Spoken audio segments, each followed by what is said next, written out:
Je me suis réincarné en œuf de dragon. Et pas n'importe lequel, un œuf double, un phénomène qui n'arrive qu'une fois tous les 100 ans. Normalement, ça donne 2 jumeaux. Je pensais que j'allais naître au sommet du monde. Mais non. Mes parents m'ont chassé de la famille sans la moindre hésitation. Et ils m'ont jeté dans le donjon des bêtes démoniaques le plus dangereux du monde, pour que je me débrouille seul. Apparemment, la coutume chez les dragons, c'est un seul enfant par portée. S'il y a plus de 2 œufs, ils dévorent celui qui a l'air le moins prometteur. Et comme mes talents étaient inférieurs à ceux de mon aîné, c'est moi qui ai été abandonné.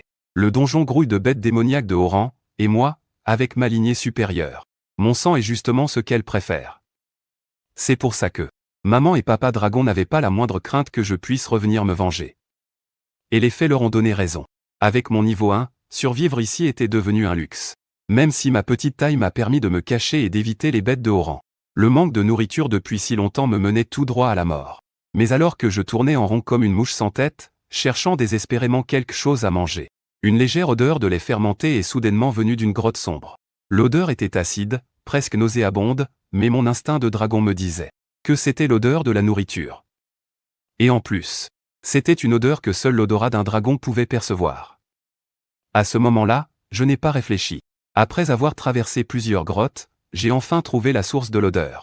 C'était une caverne sphérique. Au centre, dans un creux, se reposait un dragon de terre, une sous-espèce de 20 mètres de long et de niveau 28. Un seul de ses éternuements pourrait me tuer. En suivant la source de l'odeur, je pouvais voir environ 3 ou 4 bébés dragons de terre, à peu près de ma taille, qui tétaient goulûment leur mère. Même si les dragons de terre ne sont pas de vrais dragons, ils ont du sang de dragon. Et le plus important, c'est que le lait maternel d'un dragon de terre. Moi, en tant que vrai dragon, je peux parfaitement le boire. Profitant de l'ombre, je me suis approché prudemment des mamelles de la mère. Quand j'ai bien vu les 4 bébés, je n'ai pas pu m'empêcher de crier intérieurement que le ciel était de mon côté. Peut-être parce qu'ils venaient de naître. Ces bébés n'avaient pas encore ouvert les yeux. Je n'avais donc pas à m'inquiéter d'être repéré en profitant de la situation. Après avoir jeté un dernier coup d'œil, pour m'assurer que la mère dragon de terre ne faisait pas attention à moi, je n'ai plus pu retenir la faim qui me tenaillait.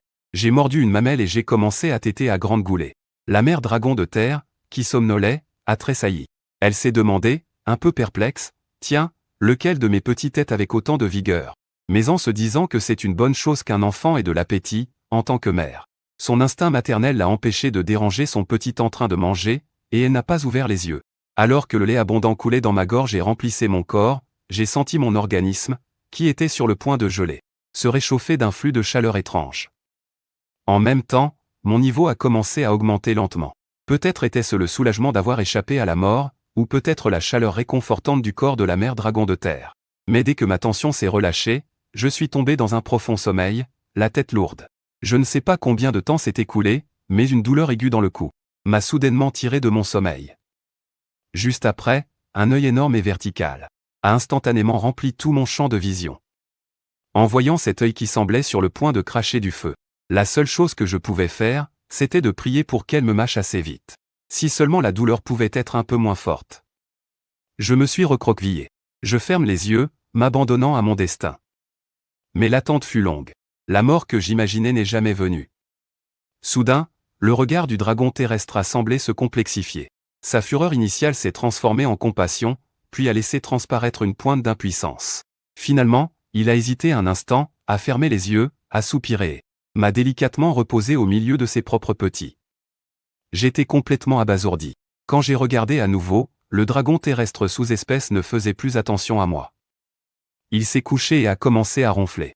Et les petits dragons autour, qui venaient à peine d'ouvrir les yeux, ont commencé à s'agiter, comme pour accueillir un nouveau frère. Ils tournaient autour de moi avec excitation, me reniflant et me léchant comme 4 petits chiots. Waouh, sans déconner.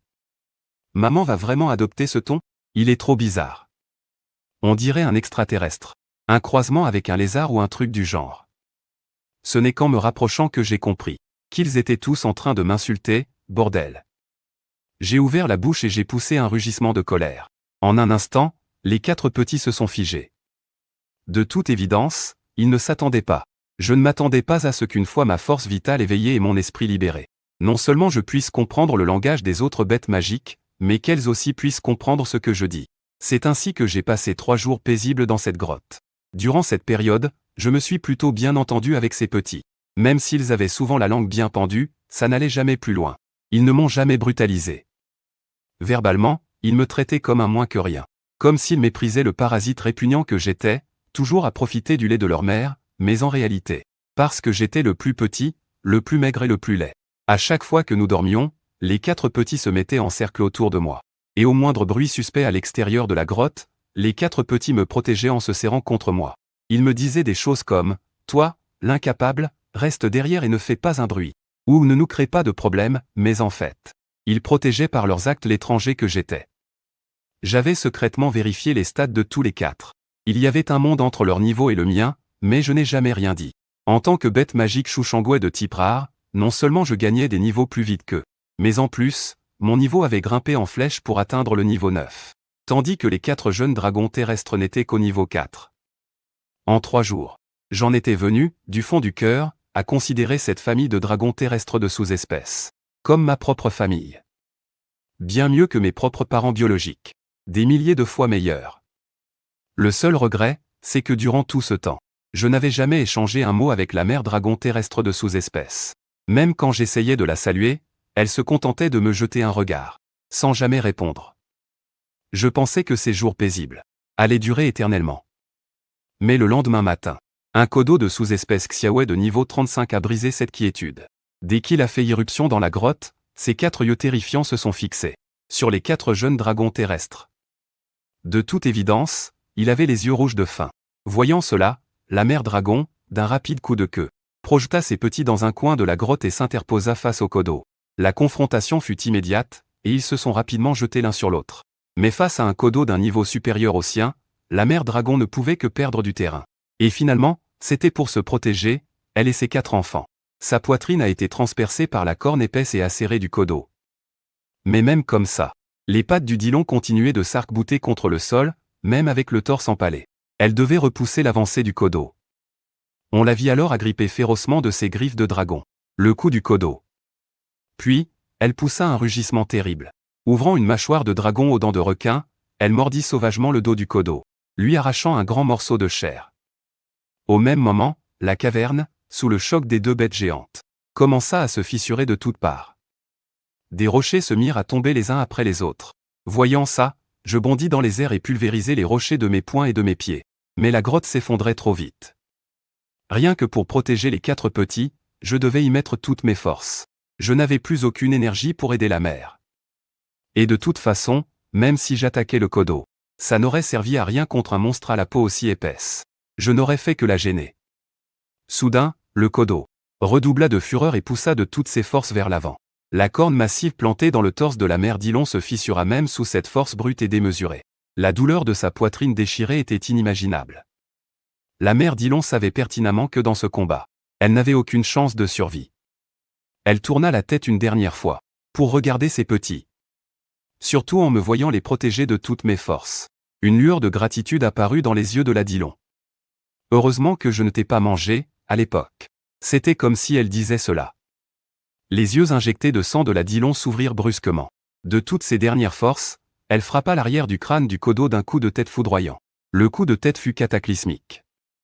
Le crâne de la Dillon vola en éclats sous l'impact, et sa mâchoire fut pulvérisée. Le kodo, même avec sa peau épaisse, ne put supporter une telle attaque suicide à l'arrière de la tête. Un énorme trou s'y forma. Les 2 bêtes géantes poussèrent un cri strident et s'effondrèrent lourdement sur le sol. La bataille terminée, l'effondrement de la grotte cessa également. Je me dégageai rapidement et me précipitai vers la Dillon. Mais la vue de son crâne presque entièrement fracassé me fit comprendre que sa mort était inéluctable. Mes enfants, mes petits. Comment vont-ils? C'était la première fois que j'entendais la mère Dillon parler. Sa vie ne tenait plus qu'à un fil. Sa mâchoire brisée rendait ses paroles indistinctes. Face à la question de la mère Dillon, j'essayais de réprimer la culpabilité qui me rongeait, car ces 4 petits étaient déjà morts, tous écrasés par les décombres. Il y en avait beaucoup trop qui tombaient. Même en y mettant toutes mes forces, je n'ai pas pu arrêter toutes ces pierres. Le dernier coup de tête de la Dillon a provoqué un effondrement massif. Même si j'ai survécu de justesse, les 4 petits, eux, les jours passés avec eux me revenaient si clairement en mémoire. J'avais même commencé à les considérer comme mes frères et sœurs. Il y a quelques minutes à peine, ils étaient encore pleins de vie. Et maintenant, ils n'étaient plus que des corps sans vie sous les décombres.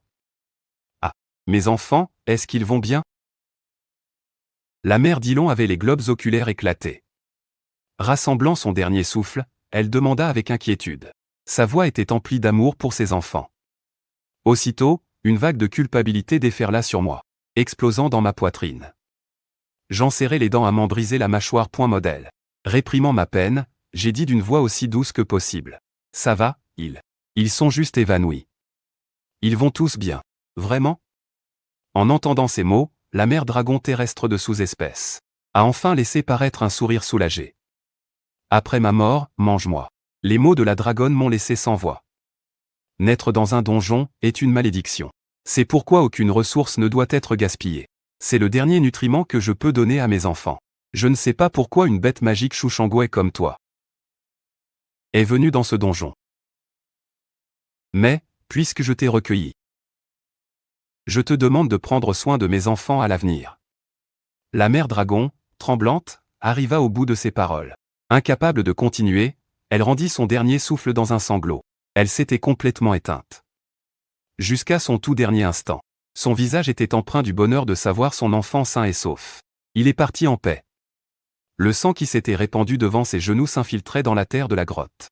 C'était silencieux comme la mort. J'avais la bouche grande ouverte, mais j'étais incapable de hurler. Car si je me mettais à pleurer, j'attirerais d'autres monstres. Mais mon cœur était lourd, comme oppressé par une pierre. La dragonne de terre, cette sous-espèce qui m'avait recueilli. Les 4 petits avec qui je passais mes journées. En un clin d'œil, ils s'étaient transformés en 5 cadavres. La première fois que maman me parlait, et ce furent ses dernières paroles. À cet instant, un sentiment d'impuissance sans précédent m'envahit. Il me submergea tel un torrent. Cependant, la réalité ne me laissait pas le temps de m'apitoyer sur mon sort. Au son d'un rugissement assourdissant, la bête Kodo, cette sous-espèce qui aurait dû être morte, se releva en tremblant. Malgré sa tête amochée, la bête Kodo qui s'était relevée poussa le cri du vainqueur. À ses yeux, ce tout petit dragonneau, le dernier survivant, ne représentait aucune menace. Mais, sais-tu, ce qui m'a le plus réjoui depuis que j'ai atterri dans ce fichu donjon? La tête baissée, je serrai mes griffes de dragon, face à ce colosse. Dans ma voix qui vibrait légèrement, il n'y avait pas la moindre trace de peur. Rien que de l'excitation. Annonce, compétence télépathie déverrouillée. C'est que je vais pouvoir te tuer moi-même. À peine avais-je dit cela que je poussai un rugissement et fonçai sur la bête Kodo. Bien que ses blessures soient graves, percer sa peau épaisse restait mission impossible pour moi. Mais il y avait une solution. Le chemin vers la victoire, en fait, maman me l'avait déjà tout préparé. Le moyen de percer sa défense, c'était cette blessure que maman avait ouverte à l'arrière de son cou. Je poussai un rugissement et, tel un éclair, je fonçai droit sur la nuque de la bête Kodo, les griffes sorties au maximum. Je plantai violemment mes griffes et déchirai la blessure sans pitié. Maman, si froide et silencieuse ces 3 derniers jours, se chamaillant pour la nourriture avec les 4 autres petits, dormant tous ensemble. Ces scènes défilaient devant mes yeux. Elles passaient une par une devant mes yeux. Ma rage meurtrière bouillonnait, et atteignit un niveau jamais vu. Dans ma tête, il n'y avait plus que l'idée de tuer cette bête Kodo pour me venger. Plus aucune autre pensée. 3 ou 4 heures plus tard, je m'approchai du corps de la mère dragonne et posai doucement ma griffe sur elle. Sentant la chaleur résiduelle de maman, je ne me suis pas trop attardé dans la tristesse. Dans le donjon, les larmes ne servent à rien. C'est ce que maman disait. Naître monstre dans le donjon, c'est une malédiction. On peut mourir à tout moment, ce n'est pas surprenant. Je regrette seulement de ne pas avoir pu sauver mes 4 frères et sœurs. Maman, je vivrai, pour toi, et pour mes frères et sœurs. Je vivrai pleinement pour vous tous. J'ouvris la bouche, mordis le corps de maman, en arrachai un morceau de chair et le mangeai. Je ravalai mes sanglots, et avalai mes larmes en même temps. La chair de ma famille était si amère. Mais je devais l'avaler, à n'importe quel prix. Même si l'envie de vomir me prenait, je ne pouvais rien recracher. Je n'avais pas d'autre choix. Sinon, l'odeur du sang attirerait d'autres créatures, et je finirais moi aussi par être dévoré. 3 jours plus tard, je suis sorti de la caverne. Même si mon niveau n'était que de 18. Grâce aux avantages de croissance d'un monstre de rang supérieur, je pouvais déjà tenir tête à des monstres de bas rang de niveau 30. Je fis craquer mes griffes de dragon, et le coin de ma bouche se releva en un rictus presque parfait. Modèle. Souriant tel un dieu de la guerre, je contemple l'immensité du donjon.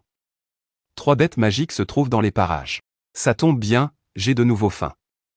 Sur ces mots, je fis mon premier pas pour me frayer un chemin sanglant hors du donjon. Cela fait maintenant 5 jours que j'ai quitté ma grotte, et j'ai déjà anéanti tous les minotaures des environs. Et après avoir dévoré le dernier minotaure, mon niveau est passé à 20. Notification, niveau maximum atteint. Gain d'expérience impossible. Veuillez choisir une voie de purification pour débloquer le nouveau palier de niveau. Voie de purification authentique du Juculrium Jucucrion, permet de maîtriser davantage de magie.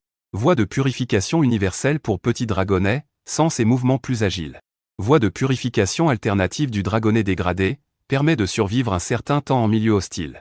Probabilité de débloquer une vitalité et une agilité accrues. Mais cela affectera le potentiel de croissance de la magie et du physique. Tandis que je regarde cette notification qui vient d'apparaître. Je commence à comprendre le principe, un nouveau palier tous les 20 niveaux.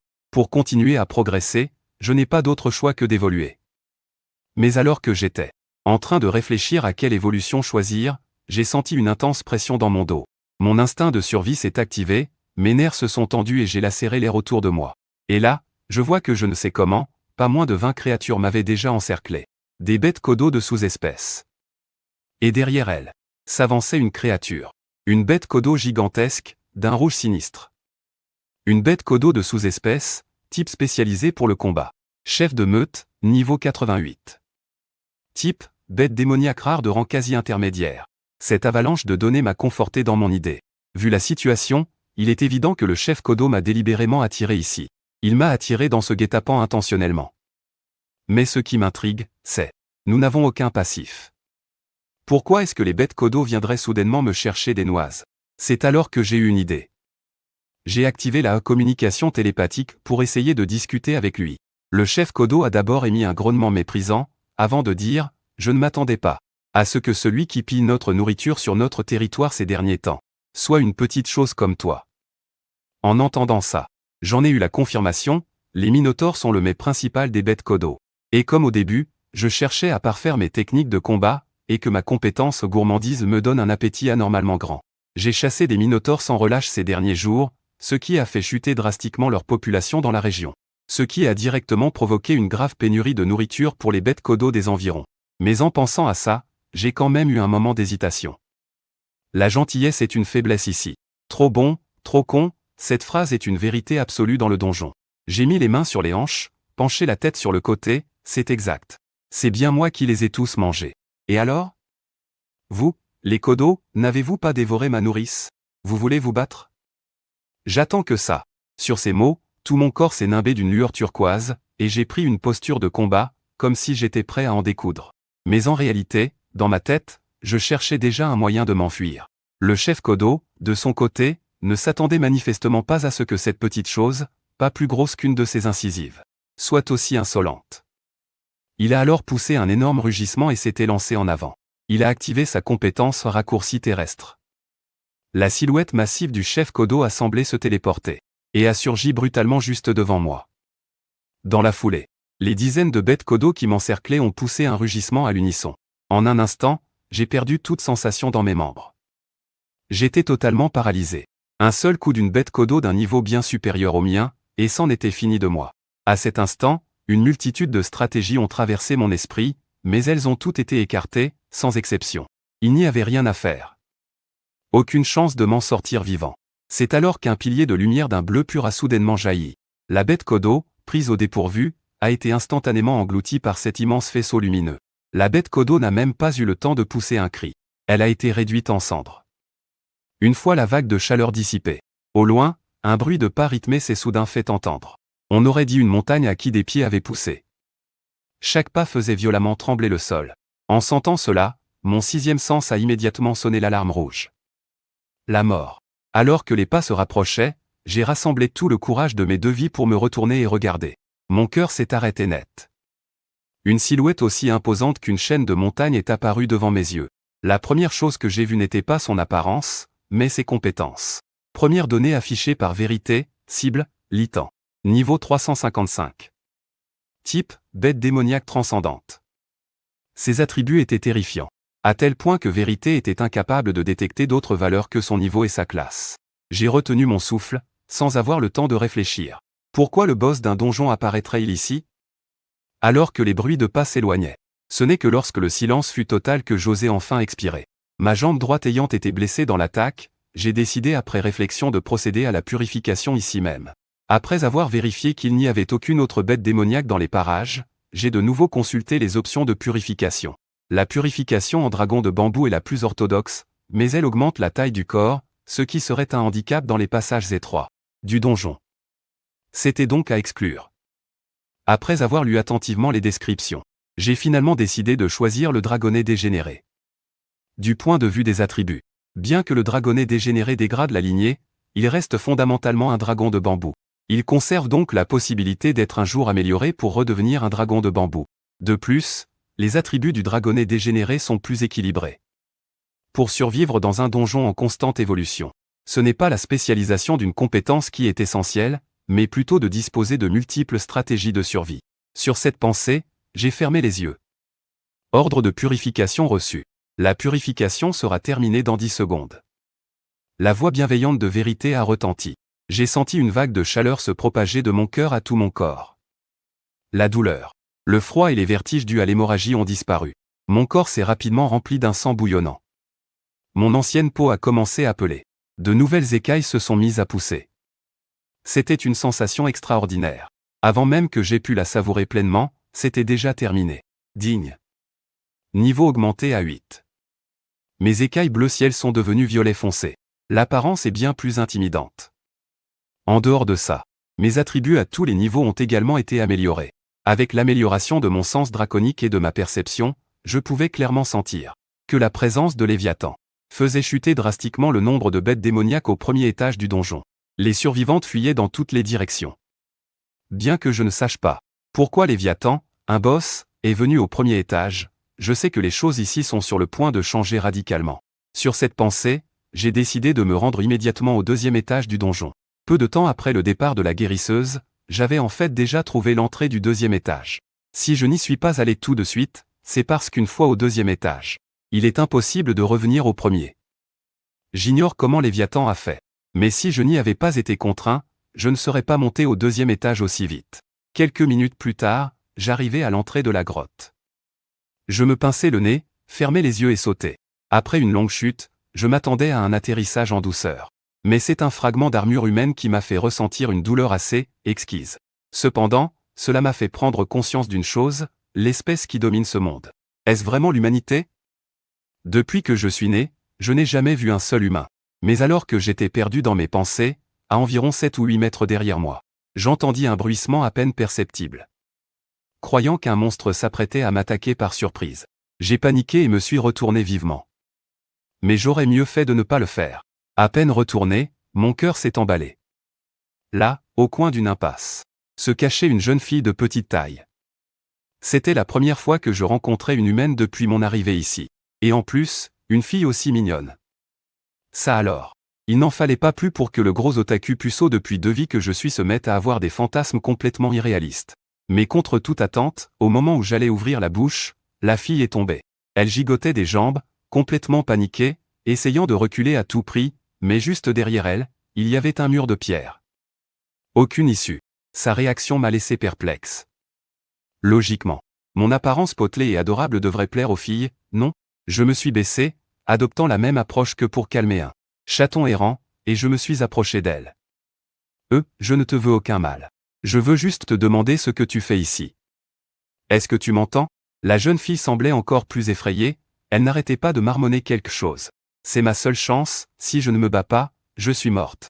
Ou encore, Maître Ginger, donnez-moi la force. Des phrases incompréhensibles comme ça. Je commençais à perdre patience. J'ai essayé de m'avancer pour lui expliquer clairement la situation. Mais à peine arrivée à 2 mètres d'elle, elle a soudainement balancé un coup de pied de côté de toutes ses forces. Comme je ne m'y attendais pas du tout et qu'elle était si proche, son coup de pied a touché ma tête de plein fouet, là où ma défense est la plus faible. C'est alors que ces mots sont apparus dans mon champ de vision. PV-1. Je n'ai pas pu m'empêcher de penser, pathétique. C'est seulement après avoir ouvert l'œil de la vérité et consulté ses stats que j'ai compris. Elle était d'une faiblesse pitoyable. Cible, moine novice, Nive. 19. Type, humain commun. Sexe, féminin. Bonne valeur reproductive. Avec de telles stats, elle n'aurait même pas survécu au premier étage. Je ne sais pas comment elle a fait pour arriver jusqu'au deuxième. À ce moment-là, la fille était accroupie par terre, se tenant la jambe, l'air de souffrir terriblement. Son coup de pied ne m'a causé aucun dégât, mais elle, par contre, s'est gravement tordu la cheville droite. Mais la seconde d'après, ignorant la douleur, elle s'est mise à courir comme une folle vers l'entrée de la grotte voisine. En voyant ça, j'ai voulu la poursuivre, mais des orbes démoniaques papillons de sang tombant du ciel m'ont bloqué le passage à plusieurs reprises. Comme les monstres du donjon chassent leur proie, en se basant sur leur essence vitale, la faible humaine n'était clairement pas à leur goût. Ils se sont tous jetés sur moi en même temps. Même si ça ne représentait aucune menace pour moi, ça m'a fait perdre complètement la trace de la fille. J'étais désespéré. Une fille, une vraie, venait de s'enfuir comme ça. Comment étais-je censé faire pour dérouiller ma lance après toutes ces années? 5 jours plus tard, je m'étais peu à peu habitué à la vie au deuxième étage. Contrairement au premier étage, les monstres du deuxième commençaient à se diversifier. Presque chaque jour, je rencontrais plusieurs sortes de monstres inconnus, y compris des humains, bien sûr. Sauf que les humains que je croisais n'étaient que des cadavres ou des restes. En repensant à la fille de l'autre jour, ça me tracassait toujours. Mais ce n'est pas parce que mes vieux démons de pervers se réveillaient. C'est surtout parce que c'était une humaine. Depuis un certain temps, j'ai découvert plus d'une fois des restes humains au deuxième étage, et j'ai même trouvé de nombreuses empreintes de pas. À en juger par leur nombre, elles ont été laissées par un grand groupe d'au moins 200 ou 300 personnes. Quoi qu'il en soit, j'espère vraiment retrouver ces gens. Car l'environnement du donjon n'est clairement pas adapté à la survie des humains. S'ils étaient assez sur 2 pour entrer dans le donjon, ça veut dire qu'ils avaient également un moyen d'en sortir à tout moment. Du moins, c'est ce que la logique voudrait. Et c'est exactement ce dont je rêve. Malheureusement, ces derniers jours, j'ai tenté de suivre les traces des humains, mais sans aucun résultat. Et même quand je trouve quelque chose, ce ne sont que des cadavres, encore et encore. Pourtant, au moment où je m'apprêtais à quitter cette grotte, un cri malveillant et perçant a soudainement retenti derrière moi. Surpris, je n'ai même pas eu le temps de tourner la tête et j'ai esquivé d'une roulade sur le côté, par pur instinct. Une lame de vent, de l'air hautement compressé, m'a frôlé la tête. Elle a laissé 4 entailles profondes dans la paroi rocheuse, comme si un chat avait griffé une feuille de papier. Sans avoir le temps de réfléchir, j'ai aussitôt utilisé l'ouïe surdéveloppée que me confère le clan des Longs. Je captais la présence d'une petite créature non loin, qui se rapprochait de moi à une vitesse absolument stupéfiante. Le temps que je réagisse, la créature était déjà à moins de 50 cm de mon dos. Mon crâne s'est glacé. Je n'ai même pas eu le temps de me retourner. D'un autre pas de côté, j'ai esquivé ces griffes acérées qui ont effleuré, à un cheveu près, mon masque de paysan.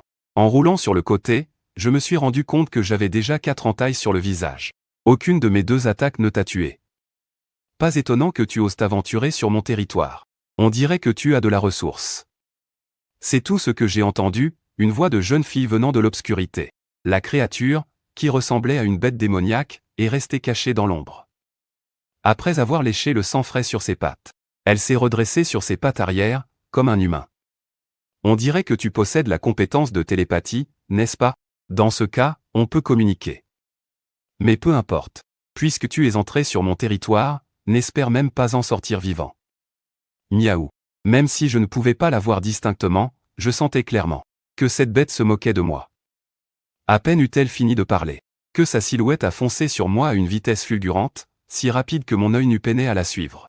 À elle seule, elle donnait l'impression que des dizaines de personnes m'encerclaient en même temps. Je n'aurais jamais cru rencontrer un ennemi aussi redoutable.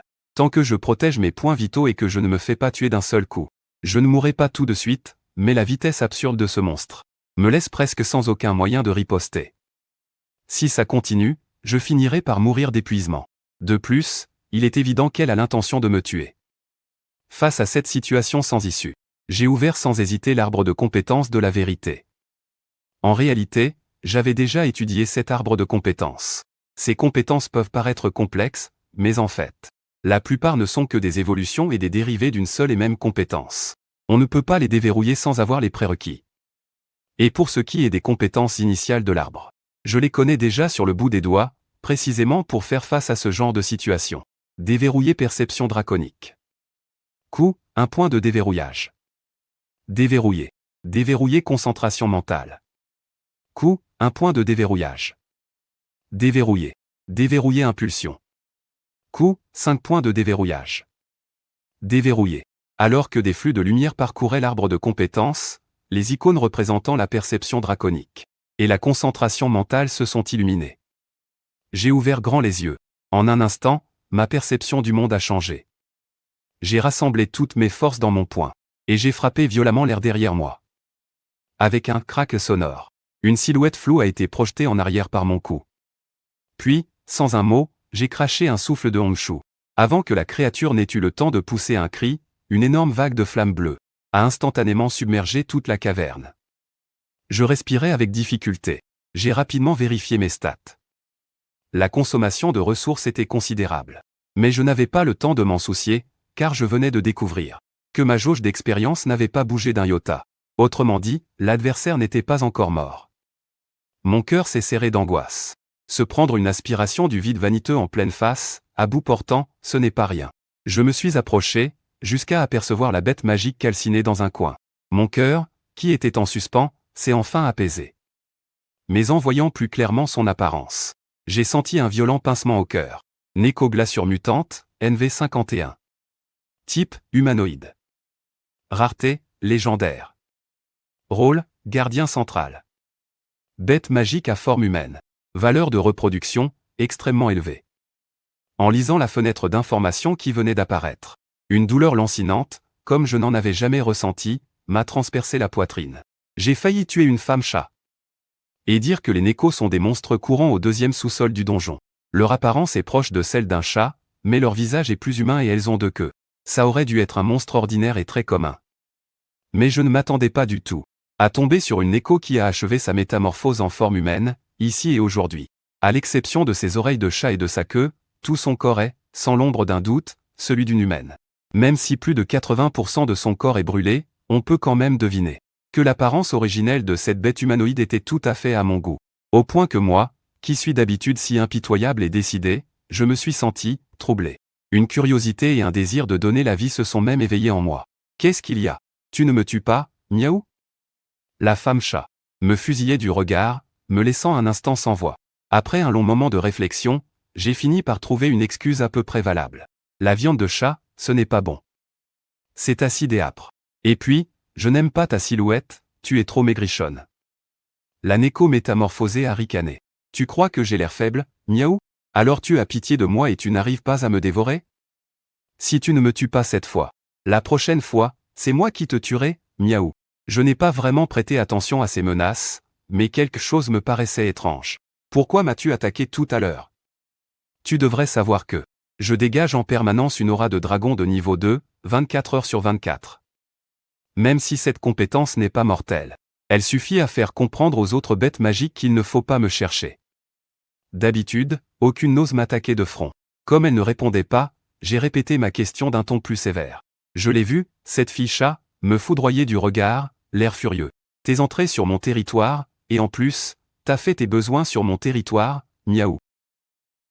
Qui d'autre voulais-tu que j'attaque? En entendant ça, je suis resté un peu perplexe. Je me suis souvenu que j'étais venu dans cette grotte. Justement pour ça. Les félins ont un sens du territoire très développé. Mais on est dans un donjon. L'instinct animal du monde extérieur. Est-ce que ça s'applique vraiment ici? Et puis, même en admettant, est-ce que les chats ont aussi un instinct territorial? Tout ça pour une broutille pareille? Comment ça, une broutille? Miaou. Tu es si puissant. Tu dois être une bête magique de classe suzerain au deuxième sous-sol, non? Et tu ne connais même pas une règle aussi élémentaire? Miaou? En réalité, ça fait moins d'un mois que je suis dans ce donjon. Quoi? Impossible. Le monde extérieur est tellement mieux. On est libre dans la forêt. Certains se font même choisir par les humains pour devenir leur monture. Ils n'ont à s'inquiéter ni du gîte, ni du couvert. Comment ça se fait que vous veniez dans un donjon paumé comme le nôtre? Miaou. C'est bien, dehors? Ces paroles me firent presque rire. Les bêtes magiques de la forêt des bêtes démoniaques ont beau ne manquer de rien, elles n'ont pas l'entraînement impitoyable du donjon. Résultat, quand les humains les chassent à grande échelle, elles sont totalement impuissantes. Quant à devenir des montures pour les humains. Peut-être que certains les traitent bien. Ils chérissent leur monture, mais la plupart du temps, une fois leur liberté confisquée, leur valeur est exploitée sans scrupule. Pas de différence avec des poulets en batterie. Après un mois dans le donjon, ma plus grande impression est que le donjon est le bidonville des bêtes magiques, mais c'est aussi leur refuge. Évidemment, je n'allais pas me donner la peine de lui expliquer tout ça. À ce moment, la Nekomata se mit à se tordre de douleur. Qu'est-ce que tu attends? Miaou. J'ai perdu. Tue-moi. Tu aimes tant me voir souffrir? Miaou. Il n'y avait pas la moindre peur dans sa voix. Au contraire, on y sentait presque le soulagement de la délivrance. Ça m'a rappelé ce que disait la guérisseuse. Pour tout dire, nous, les bêtes magiques, naissons dans des cités souterraines. C'est notre état naturel. Jusqu'à présent, je n'ai que très rarement utilisé cette compétence de télépathie. De peur de comprendre les supplications des bêtes avant leur mort et de m'attendrir. Après tout, au fond de moi, je reste un humain. J'ai un minimum de compassion et de pitié. Mais ce genre de sentiment peut souvent vous coûter la vie. Mais aujourd'hui, peut-être aveuglé par sa beauté, ou pour une toute autre raison. Face à l'air si pitoyable du Nekomata, j'ai même eu un instant d'hésitation. Cependant, je ne suis pas assez stupide pour l'épargner et risquer qu'il me tue un jour en retour. Au moment où je levais ma griffe de dragon pour l'achever, un énorme boom a retenti, interrompant ma griffe qui s'apprêtait à s'abattre. Et puis, tout le deuxième étage du donjon s'est mis à trembler violemment, comme si le monde tournait sur lui-même. Cette bande d'humains est encore passée à l'attaque? Ils n'ont vraiment pas peur de la mort.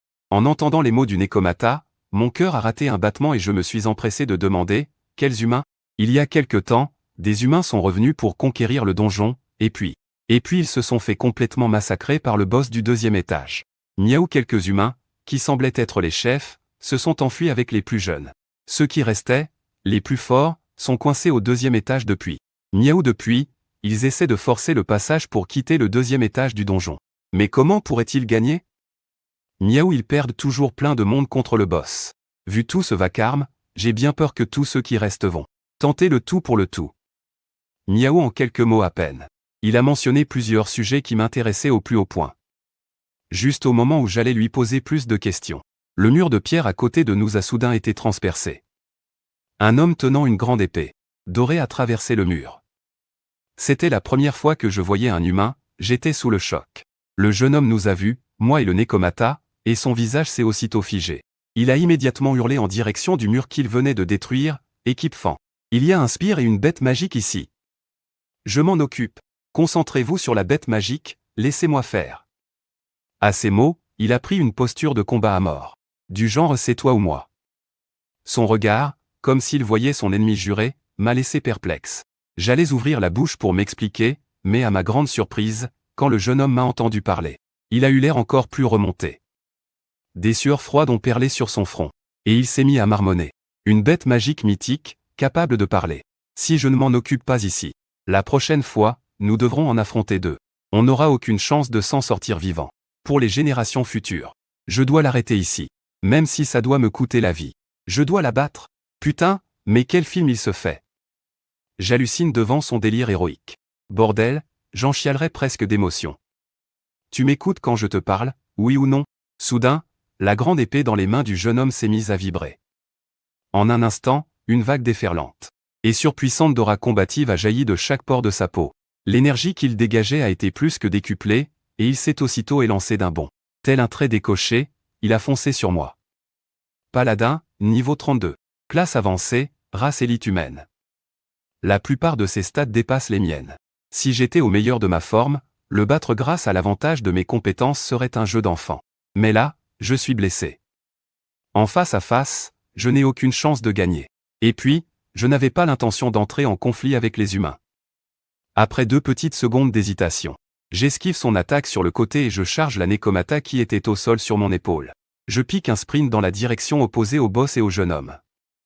Mais la Nekomata ne s'attendait visiblement pas à ce que je débarque de nulle part pour la prendre et m'enfuir en courant. Qu'est-ce que tu fabriques? Miaou. Je ne te le pardonnerai pas. Encore sous le choc, la Nekomata se mit à mordre et à griffer mon crâne chauve. La ferme. Ai-je hurlé avant de libérer une main, pour l'attraper directement par la peau du cou. Une expression de mépris est aussitôt apparue sur le visage de la Nekomata. Son unique oreille s'est affaissée et son corps s'est figé, comme paralysé. À cet instant, le jeune humain derrière moi m'avait déjà rattrapé. Son épée dorée s'abattit sur moi comme une averse. J'esquivai le coup d'un pas de côté. Je ne pus m'empêcher de pester intérieurement. Si seulement j'étais au sommet de ma forme. Comment pourrais-je me faire poursuivre par un avorton comme toi? Épuisé, je n'avais d'autre choix que de serrer les dents. J'ai dû puiser dans mes dernières réserves pour continuer à courir. Et c'est ainsi que, L'un poursuivant l'autre, tels deux traînées de lumière, nous nous sommes entrecroisés sans cesse dans le donjon. Une course-poursuite acharnée s'était engagée. Je pensais que le jeune homme abandonnerait au bout d'un moment. Mais contre toute attente, après 2 heures et demie de poursuite, alors qu'il était clairement à bout de force, il continuait de s'acharner. Là, la colère commençait sérieusement à monter en moi. Si rien ne changeait, sa prochaine attaque serait sa dernière, et la plus violente. S'il abandonnait maintenant, je pourrais m'enfuir pour de bon, par sécurité, sans gaspiller ma précieuse endurance. Mais s'il osait vraiment lancer une attaque suicide, j'allais sans hésiter lui défoncer le crâne. Malheureusement pour lui, au moment même où je prenais cette décision, prêt à voir sa réaction, le jeune homme poussa un cri, et toutes les veines de son corps se gonflèrent. Il concentra toute sa combativité dans sa grande épée dorée. Face à son attaque de toutes ses forces, je soupirai, résigné, et activai mon invincibilité. Aucune consommation. Déblocage de la compétence, invincibilité niveau 1. À cet instant, je me suis changé en boulet de canon pour foncer droit sur cette lame d'énergie. En un éclair, la lame d'énergie a été transpercée comme une feuille de papier, laissant une brèche en spirale. Le jeune homme n'aurait jamais imaginé que la bête magique qui, un instant plus tôt, fuyait pitoyablement, se retournerait soudainement contre lui pour contre-attaquer. Il imaginait encore moins que son attaque, concentrant toute sa volonté de combat et sa magie, puisse être transpercée avec une telle facilité. Mais face à ce désastre, il n'eut plus le temps de comprendre. On n'entendit qu'un bang. Mon crâne dur comme la pierre s'écrasa de plein fouet sur le jeune homme. Le jeune homme au look rétro poussa un hurlement à vous glacer le sang, puis son corps se mit à tournoyer comme un ventilateur avant d'être projeté au loin. Il traversa des dizaines d'énormes piliers de pierre avant de s'arrêter net contre une paroi rocheuse. Mais l'effet d'invincibilité s'est estompé, et à cet instant, j'ai eu l'impression que tout mon corps fondait. Je me suis effondré, tout mou. Je pensais pouvoir enfin souffler un peu. Mais une avalanche de notifications de montée de niveau m'a de nouveau donné le vertige. Depuis mon évolution, la difficulté pour gagner de l'expérience a augmenté et le multiplicateur de points nécessaire pour monter de niveau a grimpé en flèche. Ça faisait longtemps que je n'avais pas enchaîné les niveaux comme ça. C'est humain. Sa puissance de combat devait être à peine équivalente à celle d'un Kodoji. Pour un humain, il était vraiment faible. Il m'a tout de même permis de gagner 6 niveaux d'un coup, passant de purification niveau 11 à niveau 17. Un total de près de 12 000 points d'expérience. C'est comme si on m'encourageait à tuer des humains. Digne. Quête principale activée, tuer le boss du 2e étage, la main de Méduse. Récompense de la quête, 50 points de déblocage. En entendant cette voix, je suis resté stupéfait. Il faut dire que jusqu'à aujourd'hui, j'ai combattu et tué au péril de ma vie. Et en comptant les 5 points que je viens d'obtenir, je n'avais récolté que 35 points de déblocage au total. Et cette simple quête en offre 50 d'un coup. C'est alors que la voix de Nekomata a retenti derrière moi. Je me suis retourné, et je l'ai vu, couvert de blessures. Il me regardait comme si j'étais un monstre. Pourquoi, Miaou? Dès que tu as tué cet humain, toutes tes blessures ont guéri, et ton aura. Pourquoi est-elle devenue si puissante en un instant? Miaou. Nekomata trouvait ça incroyable. Logiquement, la croissance d'une bête magique est comme celle de n'importe quelle autre créature. Elle suit une progression graduelle. Mais ce monstre en forme de dragon, sous ses yeux, avait simplement tué un humain, et non seulement ses blessures avaient guéri, mais sa force avait aussi augmenté de façon fulgurante. Il n'avait jamais vu une telle bête magique. Face aux questions terrifiées de Nekomata, j'ai répondu avec un calme imperturbable, « Tu préfères mourir ici, ou venir avec moi tuer le boss du 2e étage. » Quoi? Mais t'es devenu fou ou quoi? C'est le boss du 2e étage. Il ne peut même pas bouger. C'est pour ça qu'il garde en permanence l'entrée du 3e étage. Soudain, Nekomata comprit quelque chose. Il me regarda, horrifié, et après un long silence, il demanda. Tu n'as quand même pas l'intention de tuer la main de Méduse pour atteindre le 3e étage et demi du donjon? Miaou. Je n'ai pas répondu. J'ai simplement souri et hoché la tête pour confirmer. Nekomata, ignorant ses brûlures, me hurla dessus, avec ta force actuelle. Même moi, je pourrais t'écraser facilement. Miaou. Tant que tu ne provoques pas la main de Méduse, tu peux te balader tranquillement au 2e étage, personne ne t'arrêtera. Pourquoi prendre un tel risque? Miaou. Tu as dit tout à l'heure que ces humains essayaient de battre le boss du 2e étage pour pouvoir quitter le donjon. À ces mots, le Nekomata a immédiatement compris où je voulais en venir. Tu veux vraiment quitter le donjon? Miaou. J'ai souri en mon fort intérieur. On dirait bien qu'en explorant les niveaux inférieurs, on peut vraiment quitter le donjon. Allez, dis-moi comment on quitte ce donjon. Et alors? Qu'est-ce que ça peut te faire que je vois ton interface? De toute façon, tu as déjà commencé à parler, alors autant tout me dire clairement. Et pourquoi est-ce que je t'aiderais? A-t-il craché. Peu importe que tu parles ou non. De toute façon, j'ai aussi une compétence qui permet de sonder les esprits. C'est juste que c'est extrêmement douloureux. Si tu ne parles pas, je sonderai ton esprit de force. À ces mots, le visage du Nekomata est devenu livide. Il faut dire que ce genre de compétence n'est pas rare dans le donjon. À partir du 3e étage, certains monstres de type psychique commencent à les utiliser. Voyant le Nekomata hésiter, j'ai continué sur ma lancée. Si tu me dis tout, et que tu acceptes de coopérer, non seulement je te laisserai la vie sauve, mais je peux aussi soigner tes blessures. D'abord le bâton, puis la carotte. Je connais le principe. J'ai bien la compétence d'extraction de mémoire, mais elle requiert 20 points de déblocage. Si possible, je ne veux pas gaspiller ces points précieux. En entendant cela, les oreilles du Nekomata ont frémi. Après un long moment, il a de nouveau croisé mon regard, l'air méfiant. C'est ce que tu dis, c'est vrai? Miaou? Je me suis frappé le torse. Parole d'honneur. Une promesse est une promesse. Après un peu de discussion, j'ai appris qu'il y avait en fait de nombreuses façons d'entrer et de sortir du donjon. La plus courante pour les humains est la magie de transfert spatial, mais les monstres ont beaucoup de mal à l'apprendre. Pour les monstres qui se retrouvent piégés dans le donjon par erreur, il n'y a qu'une seule façon de s'enfuir. Il faut se battre du 1er jusqu'au 5e étage. Il suffit de tuer le boss final du 5e étage pour pouvoir quitter le donjon et rejoindre le monde extérieur. En repensant à la puissance quasi inébranlable de Léviathan, je n'ai pas pu m'empêcher de frissonner. Alors comme ça, tu as déjà vu Léviathan? Miaou. J'ai hoché la tête, puis j'ai demandé, perplexe. Tu n'avais pas dit que chaque étage du donjon était un espace indépendant, et que les monstres ne pouvaient pas se déplacer comme ils voulaient? Ça n'a rien à voir avec Léviathan, miaou. C'était la monture d'un dieu des temps anciens. C'est la créature la plus puissante du donjon de Xuandong. Il peut entrer et sortir de n'importe quel étage du donjon comme bon lui semble. Personne ne peut tuer Léviathan, et personne ne peut l'arrêter, miaou. S'il est dans le donjon, c'est uniquement parce qu'il a décidé de garder cet endroit. Alors, ton idée de vouloir quitter le donjon n'est finalement qu'un rêve de fou, miaou. Ayant dit cela, le Nekomata sembla à bout de force. Il s'effondra mollement sur le sol, à bout de souffle. À cause de ses graves blessures, ses points de vie ne cessaient de diminuer. À ce rythme, il serait mort dans 10 minutes. En le voyant sur le point de mourir d'une seconde à l'autre, j'ai réfléchi un instant et j'ai décidé d'utiliser 4 points pour débloquer les compétences guérison et condensation d'eau pour soigner entièrement les blessures du Nekomata. Je l'ai vu se relever d'un bond, examinant ses propres pattes avec incrédulité. Qu'est-ce que tu as fait, miaou? Même si je ne peux pas te promettre que tu pourras quitter le donjon, je peux au moins te garantir que tu ne manqueras de rien à ce 2e étage. Veux-tu te joindre à moi?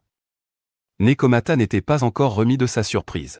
Il fixa d'un air absent cet étrange monstre pendant un long moment avant de répondre. Tu veux dire? Allez tuer la main de Méduse. J'ai hoché la tête. Tu es très fort. De tous les monstres que j'ai rencontrés au 2e étage jusqu'à présent, tu es le plus puissant. En entendant cela, Nekomata parut très fier. Bien sûr que je le suis. Miaou. Dans tout le 2e étage, à part cette salope de Méduse, c'est moi le plus fort. Miaou. Mais Nekomata changea soudainement de ton. Mais pourquoi devrais-je prendre ce risque avec toi? Miaou, si tu tues la main de Méduse, tu seras le boss du 2e étage. La reine de cet endroit. Tu ne trouves pas ça génial? À ces mots, les oreilles de Nekomata frémirent. La tête baissée, il murmurait du bout des lèvres les mots boss et reine. Boss. Reine. 2 secondes plus tard, il releva son visage tout rouge et accepta. Puisque tu m'as sauvé la vie, je vais t'aider pour cette fois. Au fait, tu es un dragon ou un chien? Je suis un dragon, pourquoi? Tu n'y ressembles pas trop. Miaou, est-ce que j'ai l'air d'un chien? Le petit chien noir au ventre rebondit. Ta tête ressemble aussi à celle d'un chien. À partir de maintenant, je t'appellerai Sale Clébard. J'étais sans voix. Et toi alors? Tu as traîné cet humain jusqu'à l'épuisement avant de le tuer. Tu m'as blessé pour ensuite me soigner. Dis, est-ce que par hasard tu voudrais que je te fasse des petits? Putain, j'ai à peine un mois, je n'ai même pas encore tous mes poils. Bref, appelle-moi comme tu veux, ça m'est égal. Et toi? Comment tu t'appelles? Je n'ai pas de nom. Les monstres du donjon n'en ont pas, parce que ce n'est pas nécessaire. Bon, d'accord. Puisque tu m'appelles Sale Clébard, je t'appellerai Mao Nambay. En entendant ça, la queue de Nekomata se mit aussitôt à fouetter le sol. Mao Nambay? C'est quoi ce nom ridicule? Allons-y, il me regarda m'éloigner en me dandinant. Mao Nambay marmonna, en fait, j'ai un nom, puis il me rattrapa d'un bond. Quelques minutes plus tard, nous sommes arrivés à la frontière entre le 2e et le 3e étage. En voyant les soldats humains qui combattaient encore la main de Méduse, j'ai décidé d'observer la situation et d'attendre, pour récolter les fruits de leur combat. Depuis que je suis arrivé dans ce donjon, j'ai remarqué que les monstres ici n'ont aucune notion de niveau ou de compétence. Pour eux, monter de niveau n'est qu'une conséquence de leur survie, et les compétences ne sont que des moyens d'y parvenir. Leurs massacres ne servent qu'à chasser pour remplir leur estomac. Donc, à part les spécimens mutants comme Mao Nambay, la plupart des monstres ont un niveau d'autant plus élevé qu'ils ont vécu longtemps. Et en tant que boss du 2e étage, la main de Méduse a vécu au moins 500 ans. Bien qu'elle n'ait aucune capacité de mouvement, elle est comme une tourelle fixe. Elle garde farouchement le passage menant du 2e au 3e étage.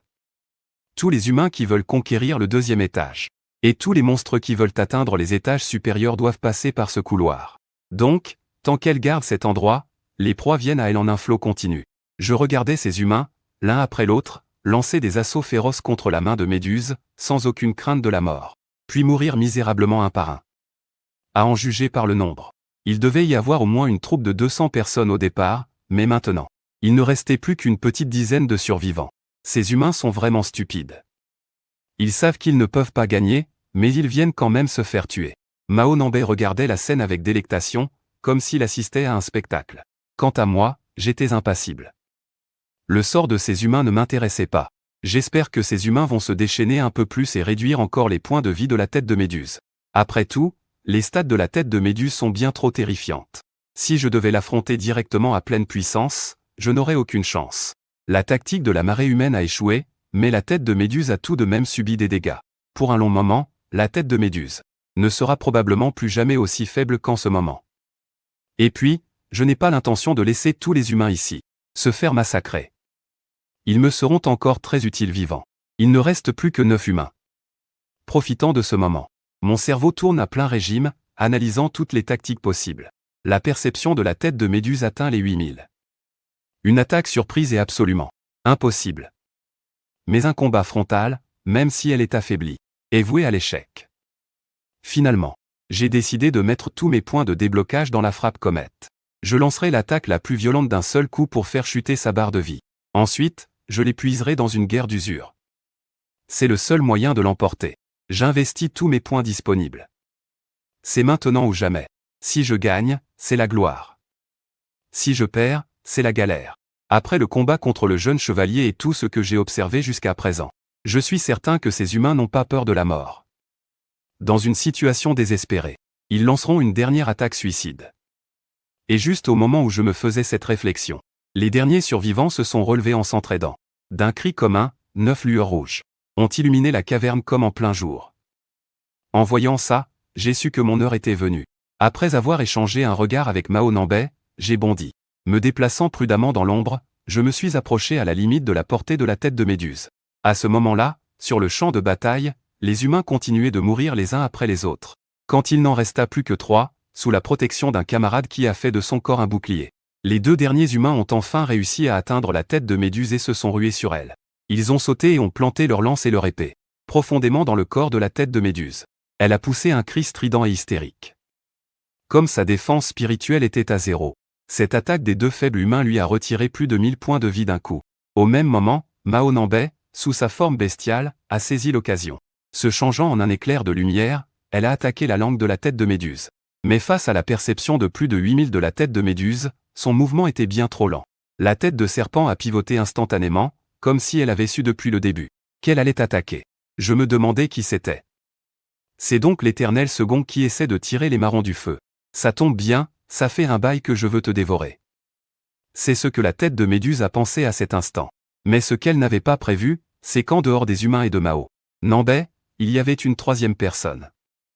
Après avoir activé une rupture de points faibles, dans mon champ de vision, sur la tête de Méduse, plusieurs points lumineux rouges sont apparus. Ces points sont ses faiblesses physiologiques. Les toucher infligerait un maximum de dégâts. Ayant déjà accumulé mon énergie, je me suis concentré et j'ai fait un pas en avant. D'innombrables débris de roches ont jailli dans les airs autour de moi. J'étais comme un boulet de canon. L'impact comète de niveau 5 a fait fondre les piliers de pierre en magma sur son passage. Il convertit toutes les statistiques en puissance de compétence, avec un multiplicateur de 4. À pleine puissance, la force de l'impact comète est tout simplement inimaginable. La chaleur et la pression intense ont instantanément déchiqueté ces pitons. On n'a entendu qu'un bang.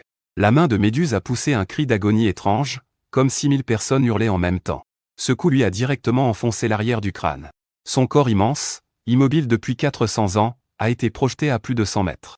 Il s'est violemment encastré dans la paroi rocheuse. À ce moment-là, je n'avais pas le temps de penser à me soigner. J'ai vite tourné mon regard au loin, vers la main de Méduse qui gisait au milieu de la poussière. Ce n'est qu'en voyant ses points de vie à 0 sur l'indicateur que j'ai pu être soulagé. À côté, les 2 humains survivants regardaient la scène, complètement abasourdis. Ils n'arrivaient pas à croire qu'ils venaient d'être sauvés par un monstre. On a survécu. On a frôlé la mort. C'est vrai, Zan YE. On dirait que le combat entre ces 2 monstres était un signe que nous allions survivre. Dit l'autre chevalier, plus âgé et au visage carré, la voix empreinte d'une joie immense. Et maintenant, qu'est-ce qu'on fait? Demanda à nouveau le jeune chevalier nommé Zan YE. Le chevalier appelé Ronan déglutit. Dans son regard joyeux, une lueur meurtrière commença à poindre. Quoi qu'il en soit, un monstre reste un monstre. Ce monstre dragon est petit, mais je peux sentir la pression qui émane de lui. S'il grandit, il deviendra une menace pour l'humanité. Cela dit, le chevalier nommé Ronan ramassa une épée brisée au sol, et s'approcha en boitant du jeune dragon devant lui. De toute façon, nous n'avons aucune chance de sortir vivants de ce trou perdu. Pouvoir tuer à la fois la main de Méduse et ce monstre dragon, c'est la plus grande contribution que nous puissions offrir aux générations futures. En entendant cela, le jeune chevalier Zan YE, bien qu'hésitant, ramassa tout de même son arme. J'entendais parfaitement ce qu'il disait. Mordre la main qui vous a sauvé. Il n'y a pas de meilleure expression pour décrire ces humains. Mais peu importe, ça ne m'a pas affecté.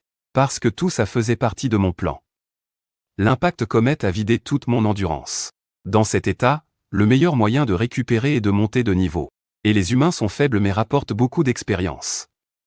J'avais déjà l'intention de les tuer pour récupérer. S'ils s'étaient montrés reconnaissants, ma conscience m'aurait peut-être posé problème. J'aurais eu du mal à passer à l'acte. Mais qu'ils me trahissent? C'est une aubaine pour moi. Cependant, juste au moment où les 2 chevaliers se préparaient à attaquer, et où je m'apprêtais à les contre-attaquer, un grand boom a retenti. Là où le mur de pierre avait été détruit par la main de Méduse, un python a soudainement jailli et a happé Ronan, le sectionnant en 2. Je reconnaissais bien sur ce python. C'était l'un des cheveux de la main de Méduse. C'est alors que j'ai soudainement réalisé quelque chose. Après avoir tué la main de Méduse, pourquoi mes points d'expérience n'avaient pas du tout augmenté? En entendant les sifflements qui m'entouraient, mon instinct de survie, aiguisé par mes longues années dans les donjons, m'a fait réagir instantanément. D'un coup de griffe, j'ai transpercé le cœur de Zan YE et j'ai gagné un niveau. Mes forces sont revenues à leur maximum en un instant. Qu'est-ce qui se passe? La main de Méduse n'est donc pas morte? Pourquoi ces serpents sont-ils encore en vie? J'ai eu un frisson dans le dos, une illumination soudaine. Mince, je me suis fait avoir. Cette forme de tête de la main de Méduse, ce n'est qu'un leurre. Son vrai corps, ce sont ces centaines de serpents sur sa tête. Quant au crâne, ce n'est qu'un point de connexion pour sa régénération. Là, les centaines de serpents se divisent en 2 groupes. La moitié fonce sur moi. L'autre moitié s'en prend à Mao Nambay. Ils sont tellement nombreux. Ils peuvent surgir de n'importe où, à n'importe quel moment. Et le pire, c'est qu'ils comptent tous comme une seule entité. En tuer quelques-uns ne lui fait ni chaud ni froid.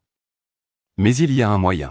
J'ai déchiré un serpent en morceaux d'un geste sec, puis j'ai regardé vers Mao Nambay. Il n'utilisait que son agilité, et il n'en avait éliminé qu'à peine 5 ou 6. Je savais que si ça continuait, on finirait par s'épuiser et mourir. Alors, j'ai fait signe à Mao Nambay de se rapprocher de moi. Cette forme de la main de Méduse est peut-être plus puissante au combat. Mais sans son crâne pour faire le lien, il perd sa capacité de régénération et sa résistance magique. Si je déclenche une attaque de zone massive pour tous les liquider, je peux achever la main de Méduse. Et ça tombe bien, j'ai exactement la compétence pour ça. Le souffle du dragon du vide. C'est la capacité la plus puissante dont chaque dragon hérite à la naissance. Ça inflige des dégâts de zone massifs. Couplé à la frappe de la comète, ça permet de convertir mes propres points de vie et tous mes attributs en puissance pure pour cette attaque. Mais après, je serai à l'agonie. Si on n'était pas dos au mur, je n'utiliserais jamais une telle technique. Là, Mao Nambay est juste devant moi. Dès qu'il est arrivé, je l'ai envoyé valser d'un coup de griffe draconique. Face aux 200 serpents qui nous prenaient en tenaille, je me suis arrêté net, j'ai pris appui et j'ai ouvert grand la gueule. Instantanément, des flammes bleues ont inondé chaque recoin de la grotte. Les 200 serpents n'ont même pas eu le temps de réagir qu'ils étaient déjà engloutis par cette fournaise. Mais en les voyant se transformer en cendres, je ne ressentais aucune joie. Parce qu'une fois la chaleur dissipée, je n'avais toujours pas reçu le message de l'expérience liée à la mort de la méduse. Alors que je scrutais les environs avec méfiance, un serpent doré a soudainement jailli de la paroi rocheuse au sol. Il a ouvert grand la gueule, fonçant droit sur mon visage. C'était tellement rapide que je n'ai pu apercevoir qu'une traînée floue. Avec mon état actuel, une morsure aurait été fatale. C'est alors qu'au dernier moment, Mao Nambay, qui se cachait derrière un rocher, a surgi de nulle part. Il s'est interposé pour me protéger. J'ai entendu le bruit sec de ses os en train de se briser.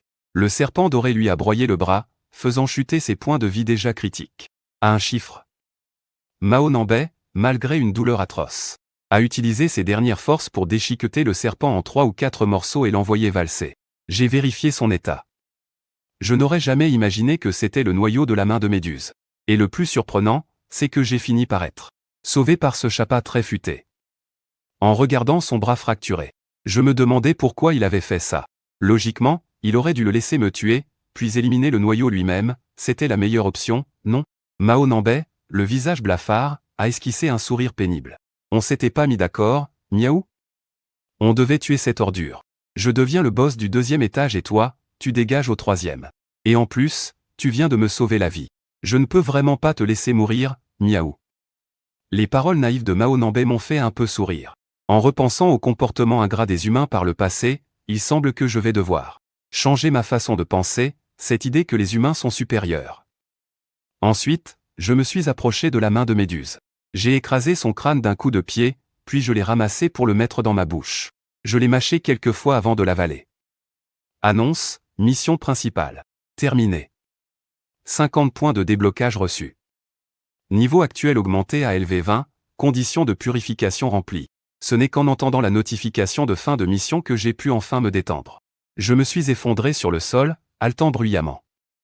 Au même moment, Mao Nambay, toute joyeuse, m'a serré fort dans ses bras, se frottant frénétiquement le visage contre moi.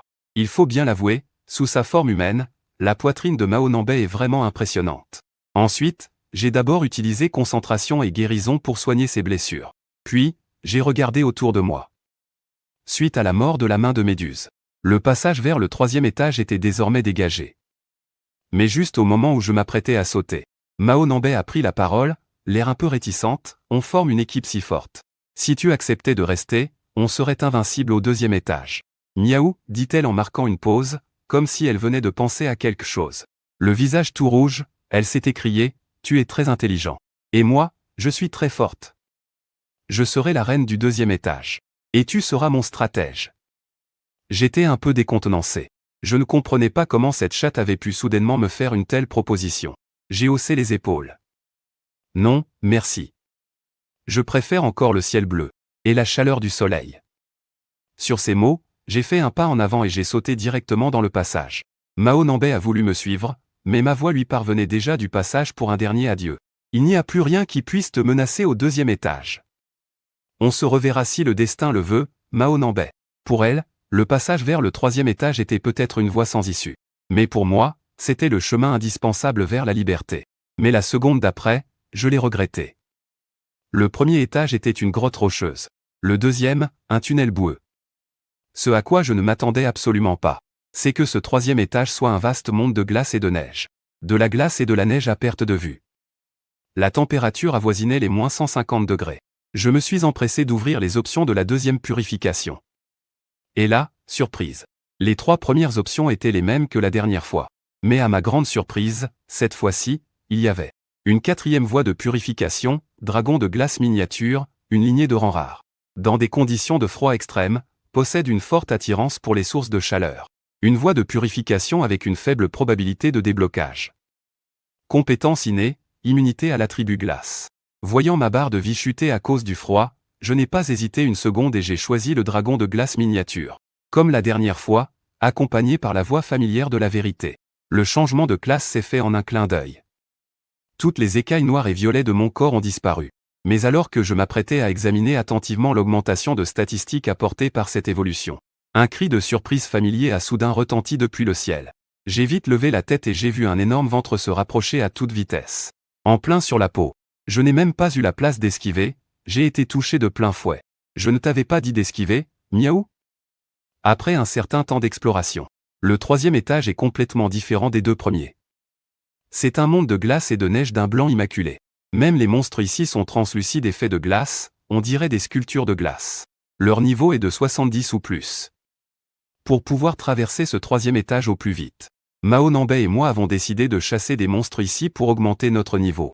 Ainsi, après une dizaine de jours d'entraînement, d'adaptation et après avoir massacré des milliers de ces monstres de glace, mon niveau a atteint le 8e de la deuxième évolution.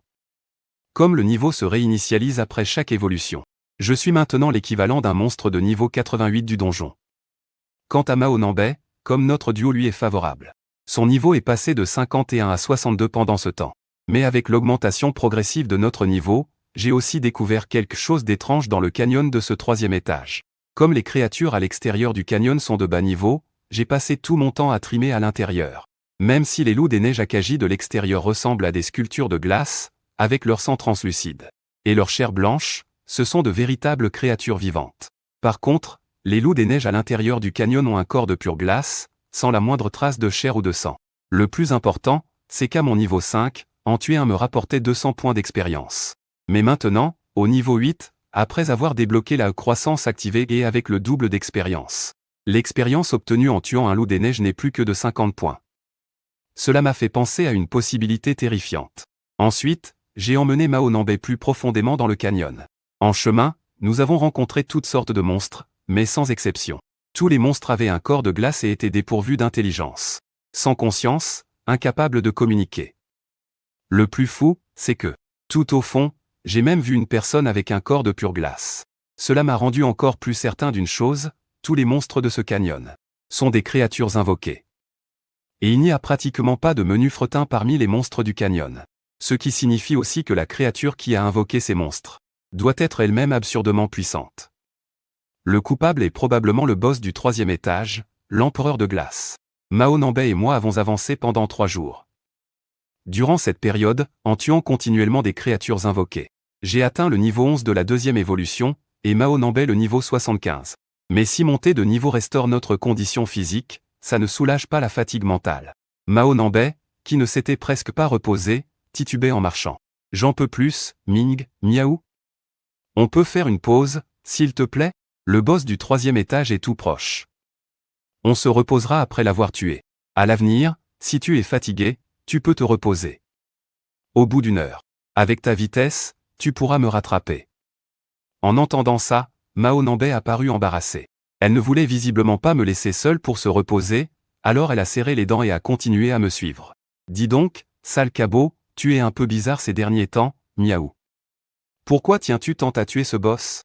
Parce que je veux monter de niveau plus vite. Tuer le Léviathan, quitter cet endroit maudit. Mes raisons sont simples. Peu importe ce que je suis devenu. Au fond, je reste un humain. J'aspire à une vie paisible et tranquille. Ce donjon n'est pas ma place. Mao Nambay voulait ajouter quelque chose, mais en voyant mon regard déterminé et inflexible, elle n'a pu que pincer les lèvres et se forcer à suivre. C'est à ce moment-là que le canyon s'est soudainement élargi devant nous. Mes pas se sont arrêtés net. Pourquoi tu ne bouges plus, miaou? J'ai trouvé le boss du troisième étage. Suivant mon regard, Mao Nambay aperçut, au milieu d'une vaste plaine, un phénix de glace géant, trônant au centre d'une marée de glace, comme s'il attendait tranquillement notre arrivée. Cible, empereur de glace, niveau 176.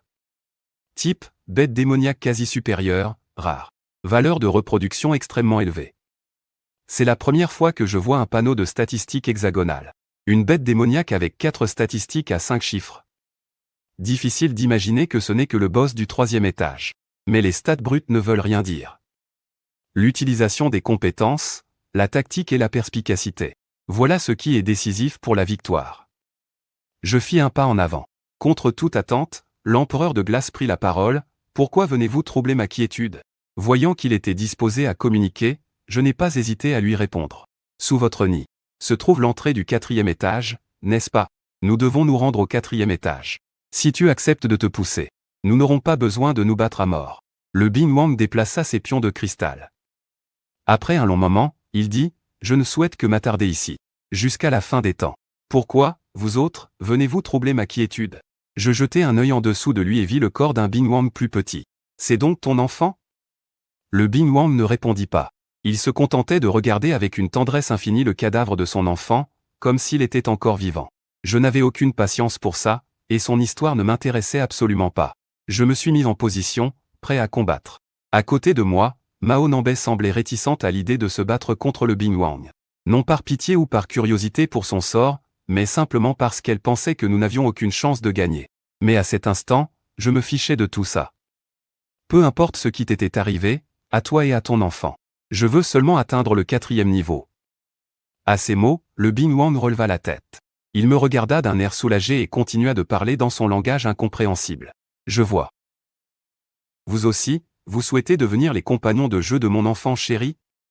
Ma dernière once de patience venait de s'épuiser.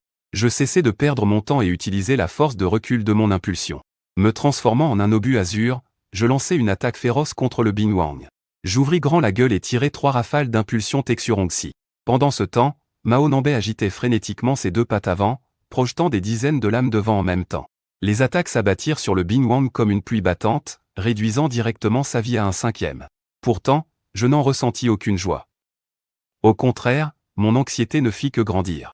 Car depuis le début du combat, le Binwang n'avait même pas esquissé une contre-attaque. Il était même resté assis sans bouger d'un iota, tel un poteau d'entraînement. Peu importe nos attaques, il restait imperturbable.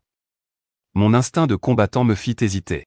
Cependant, au moment où je m'apprêtais à utiliser ma dernière attaque Texu, Longxi, des dizaines de failles dans les canyons environnants laissèrent soudainement jaillir de nombreuses bêtes démoniaques de glace. Au même moment, le Binwang, jusqu'alors immobile comme une montagne, bougea enfin. Il déploya brusquement ses ailes. Les bêtes de glace qui affluaient de toutes parts virent leur corps se désintégrer peu à peu, comme si elles fondaient. Elles se transformèrent aussitôt en eau glacée qui se déversa dans le corps du Binwang, et sa barre de vie qui était presque vide remonta instantanément à son maximum. À cet instant, mon cœur sombra dans le désespoir. Le Binwang ne semblait plus vouloir s'amuser. D'un battement d'ailes puissant, il déchaîna un ouragan d'une force inimaginable. Mes propres membres commencèrent à geler, en partant des extrémités. En l'espace d'une seule respiration, mon torse était déjà pris dans la glace. Ma conscience s'échappait rapidement de mon corps.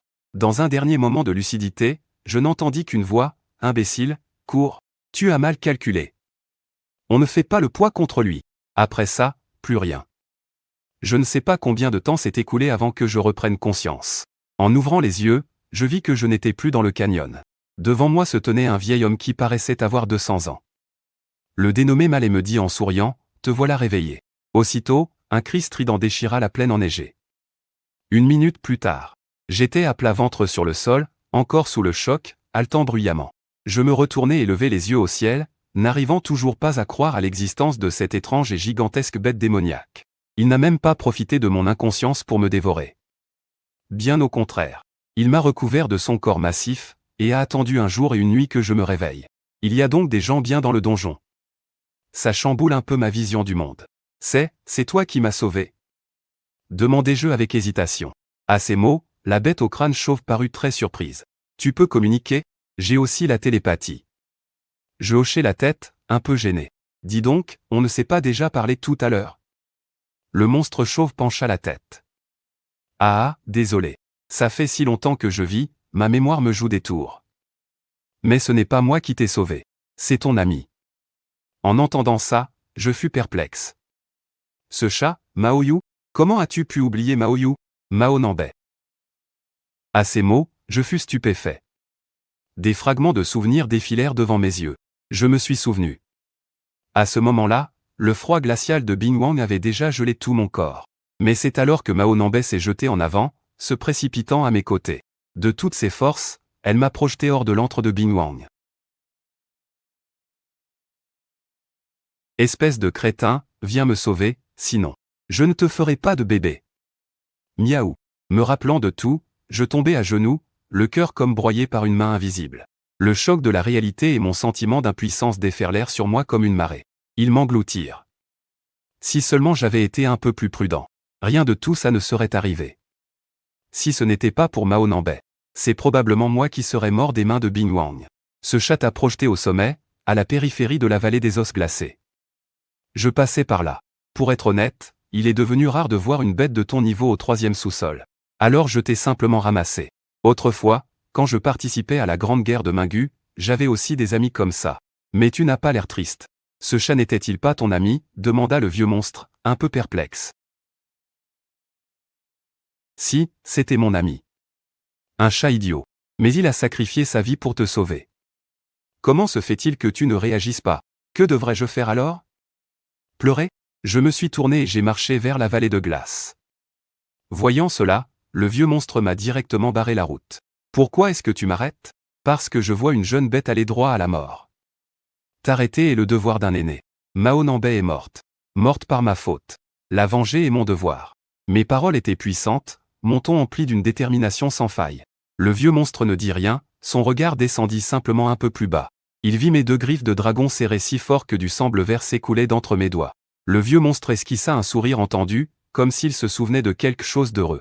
Après un long moment, il prit enfin la parole, « Et si je te disais, que ton amie n'était pas morte ?» En entendant ces mots, je me suis retourné brusquement, comme si je m'accrochais à une bouée de sauvetage. Je vis le vieux monstre me regarder avec un grand sourire. Il n'avait pas l'air de mentir. Si les marionnettes de Bing Wang sont si réalistes, c'est grâce à sa technique d'invocation. C'est une invocation spéciale appelée l'artefact divin de chair et d'os.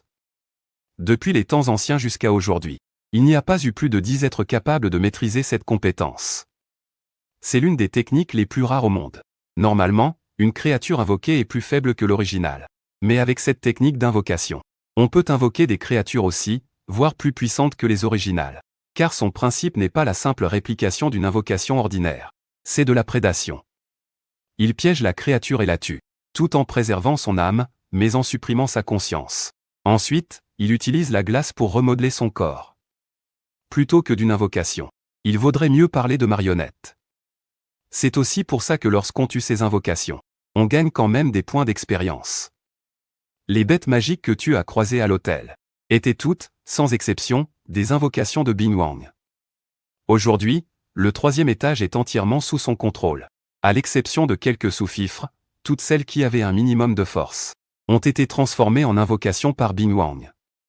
Cette révélation choquante me paraissait difficile à croire. Mais quel est le rapport avec le fait que Mao Nambay soit encore en vie, demandai-je, perplexe. La vieille bête magique reprit alors, l'artefact divin de chair et d'os est certes puissant. Mais son défaut est qu'il agit très lentement. Il doit utiliser l'attribut de glace pour, lentement, au niveau cellulaire, remplacer le corps de la victime. C'est le seul moyen de préserver l'intégralité de l'âme. Avec les attributs de cette chatte, le processus prendra environ 2 semaines. Tant que tu tues Bing Wang dans les 2 semaines, cette chatte pourra être sauvée avec de la magie de guérison. 2 semaines. En entendant ces mots, j'ai immédiatement retrouvé espoir. La mort de la soigneuse m'avait déjà profondément blessé. Si Mao Nambay mourait aussi, je m'en voudrais toute ma vie. Cette nouvelle était sans aucun doute une lueur d'espoir. Si c'est mon imprudence qui a causé la capture de Mao Nambay, alors la sauver est de ma responsabilité. Merci, mon aîné. Je sais ce que je dois faire. La vieille bête magique éclata de rire. J'ai vécu bien trop longtemps. C'est rare de voir un bébé dragon cochon, alors je t'ai sauvé histoire de passer le temps, c'est tout. Ces mots me surprirent. Il faut savoir que je suis censé être un mini-dragon de glace. Ma lignée de dragons bambou aurait dû être dissimulée par mes 2 évolutions. Comment cette vieille bête a-t-elle pu le deviner? C'est alors que j'ai senti que quelque chose clochait. Car cette bête venait de dire qu'au 3e étage, à part les sous-fifres, toutes les bêtes magiques avaient été changées en marionnettes par Bing Wang. Mais vu la taille imposante de cette vieille bête, elle ne ressemble pas du tout à un sous-fifre. Alors, comment a-t-elle pu échapper aux griffes de Bing Wang? Un sourire malicieux illumina le regard de la vieille bête. Comme si elle avait lu dans mes pensées, elle reprit, « Ah, n'as-tu pas toi aussi cette compétence rare, la vérité? C'est une compétence complètement fumée. Depuis les temps anciens, à part toi, je n'ai vu qu'un seul dieu la posséder. Utilise la vérité maintenant, et tu comprendras. » J'étais abasourdi, sans voix. Je n'aurais jamais imaginé qu'elle sache même que je possédais la compétence vérité. Dans ce cas, veuillez pardonner mon impolitesse, mon aîné. Après avoir repris mes esprits, j'ai levé la tête. J'ai utilisé vérité sur cette étrange et gigantesque bête démoniaque. Mais à l'instant où j'ai vu clairement ses statistiques, ma vue s'est soudainement brouillée et mes jambes se sont dérobées. Je me suis effondré sur le sol. Car la bête démoniaque à l'apparence grotesque qui se tenait devant moi était en réalité une bête superdivine d'un niveau supérieur à celui de Léviathan. Cible, Babylone. Niveau 413, type, bête superdivine. Kuki. Qui êtes-vous, à la fin? À ce moment-là, ma voix tremblait de façon incontrôlable. Mais Babylone se contenta de sourire sans un mot. Il leva les yeux vers le ciel d'azur, comme s'il se remémorait un lointain et heureux souvenir, et un doux sourire se dessina sur ses lèvres. Après un long moment, ses paroles, tranchantes comme une lame, résonnèrent. Jadis, j'ai affronté 1 million de dieux démons. D'un claquement de doigts, je séparais le jour de la nuit, le crépuscule de l'aube. Aujourd'hui, je suis seul et libéré de toute entrave, dans une paix parfaite et sereine. Content de rester dans l'ombre. Alors c'est ça. Quand les dieux ont bâti ce donjon à l'origine, ils l'avaient conçu avec une structure à double boss. Mais par la suite, comme Babylone s'était lassé des combats et des affaires du monde, et que son corps commençait à décliner avec l'âge, il est venu s'installer au 3e étage, là où l'environnement est le plus agréable, ne laissant que le plus puissant Léviathan pour régner sur le donjon. Après avoir écouté sa brève explication, je n'ai pu retenir un sourire amer. Je ne m'attendais pas, alors que je suis à peine à la moitié de la conquête du donjon, à avoir déjà rencontré les 2 boss finaux. Je ne sais pas si je dois considérer ça comme de la chance ou de la malchance. Mais au moins, contrairement à Léviathan, Babylone est quelqu'un avec qui on peut discuter et qui ne montre aucune hostilité. Vénérable, pensez-vous vraiment que je puisse vaincre l'empereur de glace et sauver Mao Nambay? Babylone ne répondit pas immédiatement. La raison pour laquelle lui et Léviathan avaient été associés comme boss finaux du donjon de Shuandong était, en réalité, très simple. Léviathan représente la force, et Babylone, la sagesse. Il réfléchit un instant, puis demanda à son tour, « Nous sommes dans un donjon.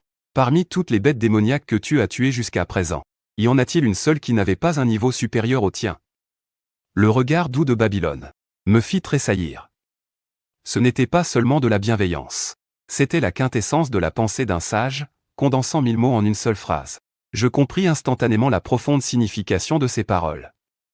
Même si Babylone se tenait à l'écart des affaires du monde, il restait, au fond, un boss de ce donjon. Et l'empereur de glace en est un aussi. On peut le considérer comme un simple monstre de donjon. Mais en tant que boss final, il est absolument impossible que Babylone me tue.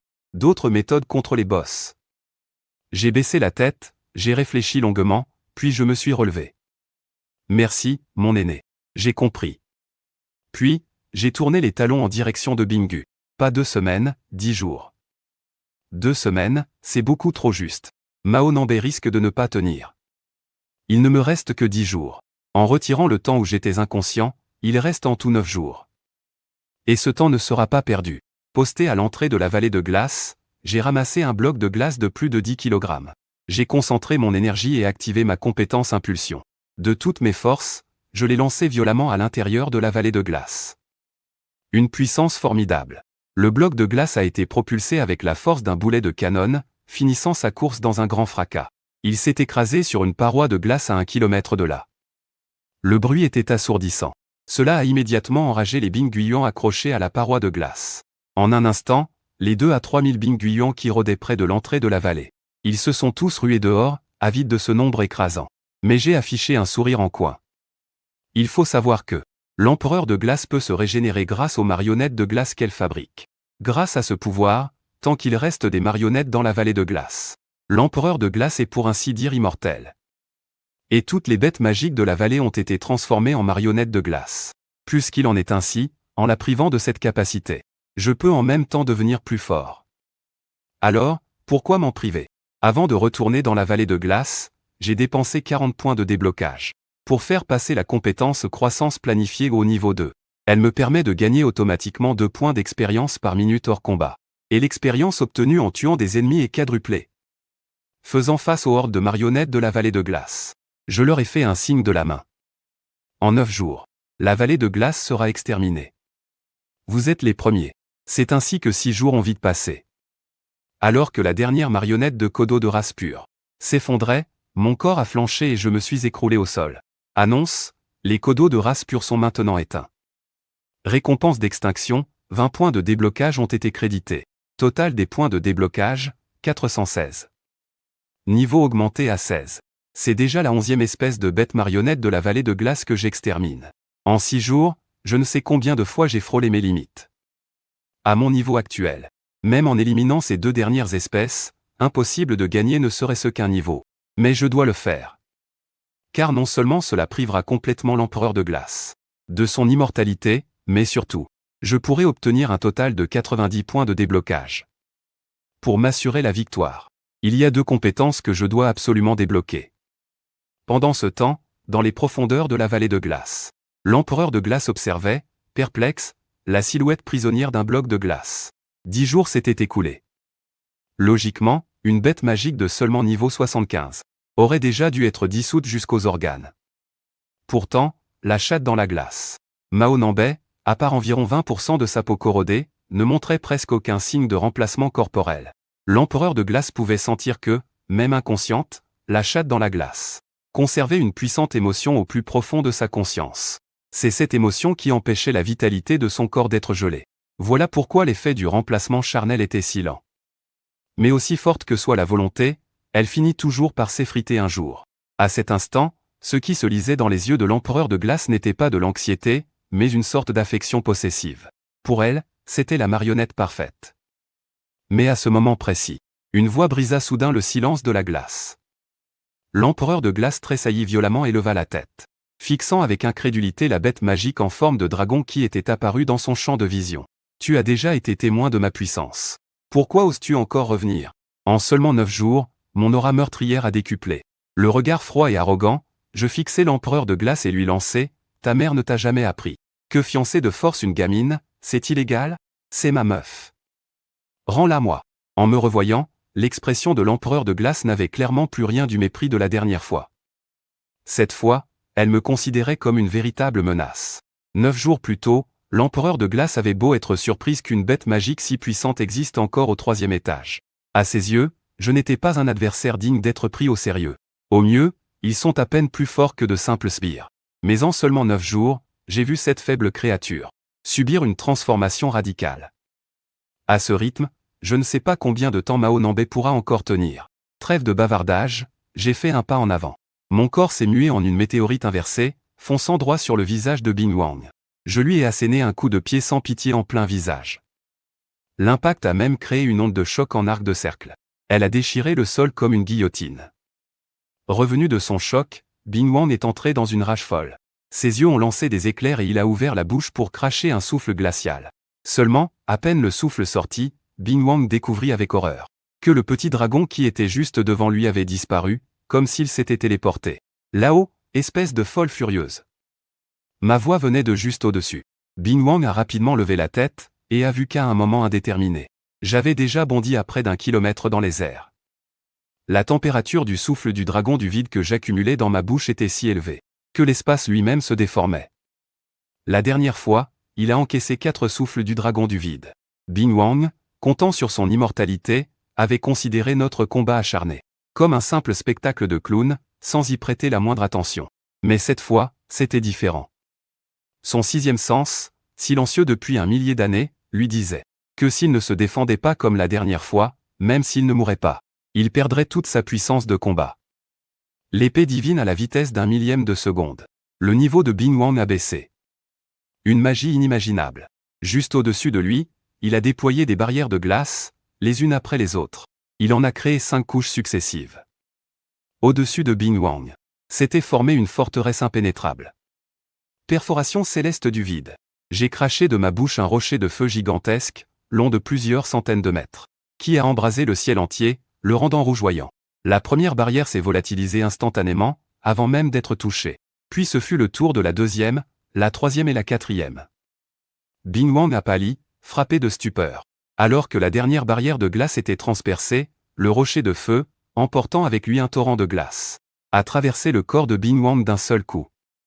Dans la vallée de glace, le cri perçant et horrible de Bing Wang a retenti. Un seul coup lui a retiré la moitié de sa barre de vie. Si les 5 barrières de glace n'avaient pas absorbé la majeure partie de la puissance de l'attaque, ce coup aurait dû suffire à tuer l'empereur de glace. Comment est-ce possible ? Comment a-t-il pu devenir si fort ? Face à l'empereur de glace qui se tord de douleur au sol, je ne baisse pas ma garde le moins du monde. Au contraire, je me mets en position pour y aller à fond. Le coup de tout à l'heure n'était pas une simple aspiration du dragon Texu dont j'aurais concentré la puissance. C'est une compétence de talent avancé que j'ai débloquée en dépensant 300 points de déblocage. La compétence supérieure à l'aspiration du dragon Texu, le fleuve céleste Texu.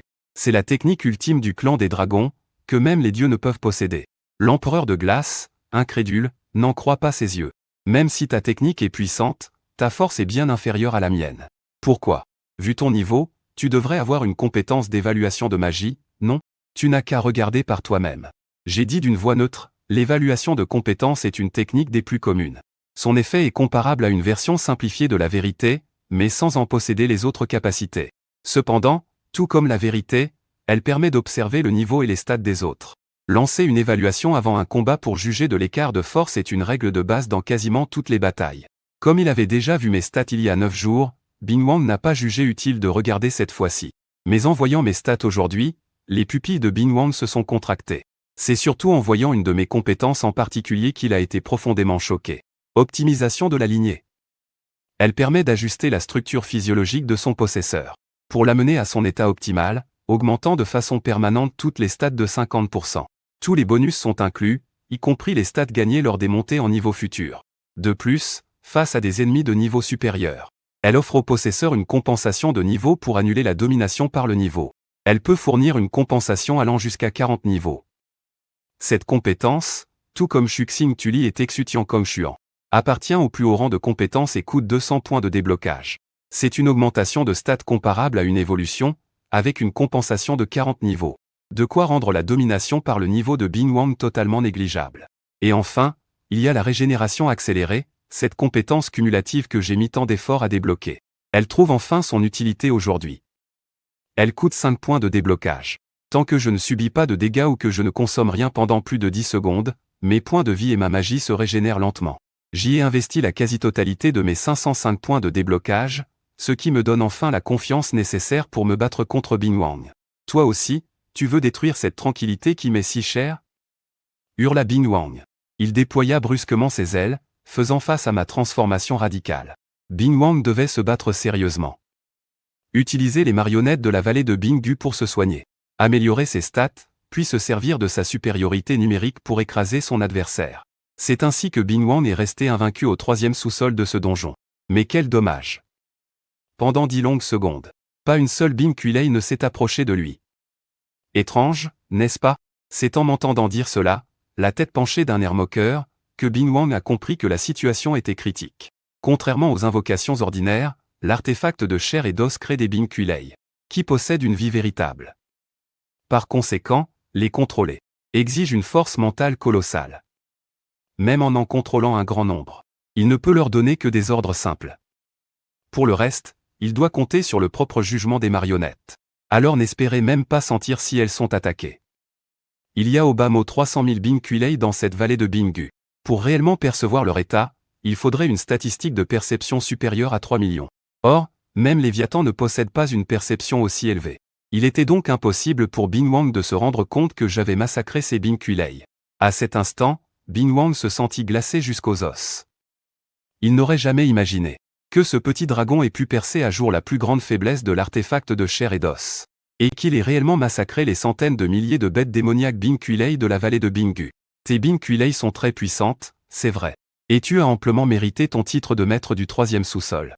Mais tu es bien trop obsédé par le passé. J'ai vécu une expérience similaire à la tienne. J'ai moi aussi vu des proches mourir sous mes yeux. Babylone m'a raconté ton histoire. La mort de ton enfant est une véritable tragédie. Mais si je peux te vaincre, c'est parce que mon regard est toujours tourné vers l'avenir. La chair et le sang de mes proches m'ont forgé, tandis que toi, tu es enchaîné par les tiens. En entendant le nom de Babylone, Bing Wang fut secoué d'un violent tremblement. Son regard devient peu à peu furieux. Ce vieux débris. L'empereur de glace bat des ailes, soulevant un ouragan d'une puissance inouïe. Toute sa magie se concentre dans ses ailes de glace, qui se mettent à briller d'une lumière iridescente éblouissante. À cette vue, mon expression redevient sérieuse. Je sais que sa prochaine attaque sera de toutes ses forces. Alors que l'éclat de ses ailes atteint son paroxysme, l'empereur de glace les abat violemment. Un flot de magie inimaginable en jaillit, gelant même l'air sur son passage. Et à cet instant, moi qui ai déjà utilisé ma régénération accélérée pour retrouver toutes mes forces. Je lance également l'attaque la plus puissante de ma vie, la frappe comète Texu. Le fleuve céleste est comme une éruption stellaire, sa température est si élevée qu'on ne peut l'imaginer. Il fait fondre ce monde qui aurait dû être gelé. D'un côté, l'espace tout entier se fige. D'un côté, le glacier éternel qui ne fondait jamais se met à fondre. L'air glacial et les flammes ardentes s'entrechoquent, faisant jaillir une lueur aveuglante et inimaginable. Il fut un temps où, à sa création, le donjon n'était qu'un chaos absolu. C'était l'ère Mingu, les bêtes démoniaques qui avaient été capturées, afin de se partager le territoire des 5 niveaux, se sont livrés à un massacre impitoyable. Au cours de cette lutte qui a duré des dizaines de milliers d'années, une phénix vit le jour. À elle seule, elle mit fin au conflit de tout un niveau. Dans ce donjon qui ne comptait que 5 niveaux, elle créa une zone où seule la paix régnait. Autrefois, le chant des oiseaux et le parfum des fleurs emplissaient l'air, et une douce chaleur recouvrait la terre entière. Même Babylone, l'un des boss finaux, était venu s'installer au 3e niveau, pour y jouir d'une vie paisible. Plus tard, la phénix utilisa même sa capacité de renaissance, pour absorber périodiquement la haine du monde avant de s'immoler par le feu, et renaître de ses cendres, emportant la haine loin de cette terre sacrée, jusqu'au jour où la phénix donna naissance à un enfant. L'enfant assuma les responsabilités de sa mère, gérant à ses côtés ce havre de paix au 3e niveau du donjon. Cependant, ce que la mère phénix et son enfant ignoraient, c'est que la haine et la cupidité ne peuvent jamais être totalement anéanties. Léviathan, le maître du donjon, ne pouvait tolérer que les bêtes vivent dans une telle quiétude. Des bêtes démoniaques se doivent d'agir comme telles, engagées dans un cycle perpétuel de massacre, d'évolution et d'élimination. Il vint donc au 3e niveau et tua l'enfant de la phénix. Il priva également toutes les bêtes du 3e niveau de leur intelligence, leur faisant perdre la raison, les transformant en machines ne connaissant que le massacre. La phénix se souvenait encore des derniers instants de son enfant, et des mots qu'il lui avait dit, comme ce serait merveilleux si cette paix pouvait durer éternellement. Si seulement nous pouvions briser la malédiction de ce donjon. Babylone. Toi qui es un maître du donjon, tout comme Léviathan. Pourquoi l'as-tu laissé détruire tout ce que j'avais mis tant d'efforts à bâtir au 3e niveau? Face à cette accusation, la seule réponse de Babylone fut « J'ai fait de mon mieux. Babylone m'avait autrefois raconté ton histoire. » Face à Bingang, à l'article de la mort, mon regard furieux s'est peu à peu adouci, révélant la pitié cachée au plus profond de moi. Au seuil de la mort, Bingang a fixé son regard sur moi. Je voulais seulement que les choses redeviennent comme avant, que tout le monde puisse vivre en paix, qu'il n'y ait plus de massacre en ce monde. Mais ce que tu fais est encore plus cruel que le massacre. Je ne veux pas que ce monde devienne ce que Léviathan désire. Je veux seulement protéger la paix du 3e niveau, briser la malédiction des bêtes nées dans ce donjon. Mais ce que tu fais, c'est précisément ce que Léviathan veut le plus. Tu es devenu toi-même la bête que Léviathan désirait.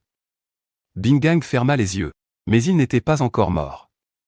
Il ne voulait simplement plus, dans ces derniers instants, exprimer le fond de sa pensée. En regardant Bingang, je suis tombé dans une profonde réflexion. Et ce, jusqu'à ce que Bingang rende son dernier souffle. Je n'ai pas prononcé un mot de plus. Je briserai cette malédiction pour toi. Ces mots, je n'ai pas pu les prononcer. Parce que c'est tout simplement irréaliste. Même si un jour j'arrivais à tuer Léviathan, une fois que j'aurai quitté le donjon donnera naissance à une autre bête démoniaque pour prendre sa place. Je suis désolé. Je ne peux pas être aussi admirable que toi. Un rêve trop grand n'est qu'une illusion éphémère. Ce que j'espère, c'est, je ne veux juste plus jamais perdre ceux qui me sont chers. Finalement, j'ai fini par exprimer le fond de ma pensée. Était-ce une illusion? Au moment où j'ai prononcé ces mots, le ressentiment sur le visage de l'empereur de glace, qui avait déjà rendu son dernier souffle, a semblé se dissiper. Il a été remplacé par une lueur de soulagement. Puis, dans un bruit de fracas, le corps de l'empereur de glace s'est entièrement changé en un tas de glace brisée. Notification, niveau augmenté. Quête principale du niveau 17 terminée. Récompense de 80 points de déblocage reçus. Avec la mort de l'empereur de glace, le glacier a commencé à s'effondrer. La température a aussi nettement remonté. En balayant la zone du regard, j'aperçois dans un coin, non loin, le bloc de glace qui emprisonne Mao Nambay. Son aura est très faible, mais je confirme que Mao Nambay est toujours en vie. Je pousse enfin un soupir de soulagement. Au moment où je m'apprête à aller aider Mao Nan, Bui à se libérer de la glace, soudain, de la dépouille de l'empereur de glace.